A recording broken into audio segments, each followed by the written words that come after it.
അപ്പസ്തോല പ്രവർത്തനം 2-ാം അധ്യായം 13-ാം വാക്യം. പുതുമീഞ്ഞ് കുടിച്ച് അവർക്ക് ലഹരി പിടിച്ചിരിക്കുകയാണ്. സ്നേഹമുള്ളവരെ, പെന്തിക്കൊസ്ത് ദിനത്തിൽ ചിലരുടെ പ്രതികരണമാണ്. പരിശുദ്ധാത്മാവ് വന്നു കഴിഞ്ഞപ്പോൾ അവരുടെ ജീവിതത്തിൽ സമൂലമായ വ്യത്യാസമുണ്ടാവുകയാണ്.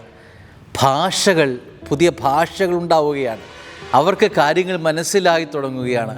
അപ്പോൾ പുറത്ത് നിൽക്കുന്നവരുടെ കമൻ്റാണിത്: പുതുവീഞ്ഞ് കുടിച്ച വ്യക്തികളെ പോലെയാണ് ഇവർ എന്ന്.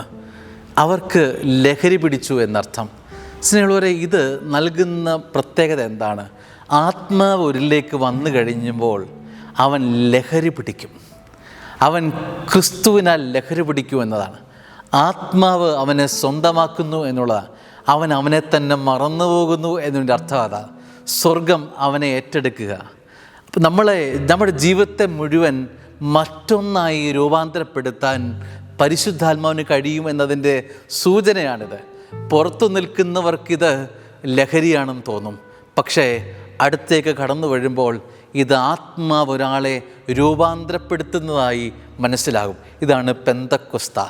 സ്നേഹമുള്ളവരെ, പരിശുദ്ധാത്മാവ് തൊട്ടവൻ്റെ ജീവിതം ലഹരി പിടിക്കുന്നതാവുന്നത് ഇങ്ങനെയാണ്, വ്യത്യസ്തമാകുന്നത് ഇങ്ങനെയാണ്.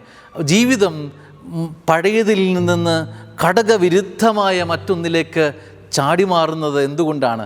ഇത് പെന്തക്കൊസ്ത, പരിശുദ്ധാത്മാവ് തൊടുന്നവൻ്റെ ജീവിതത്തിൻ്റെ വ്യത്യസ്തതയാണിത്.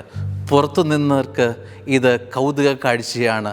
എന്നാൽ പരിശുദ്ധാത്മാവ് ഒരുവനിലേക്ക് വന്നു കഴിഞ്ഞാൽ അവൻ്റെ ജീവിതത്തിൻ്റെ മുഴുവൻ ദിശകളെ, ഇഷ്ടങ്ങളെ, അവൻ്റെ ജീവിതത്തിൻ്റെ പ്രയോറിറ്റികളെ, അവൻ്റെ ജീവിതത്തിൻ്റെ സന്തോഷങ്ങളെ, ഭാഗ്യങ്ങളെ എല്ലാം തലകീഴായി മറിക്കുന്ന അത്ഭുത കാഴ്ചയുടെ പേരാണ് പെന്തക്കൊസ്ത. ദൈവം അനുഗ്രഹിക്കട്ടെ. ആമേൻ.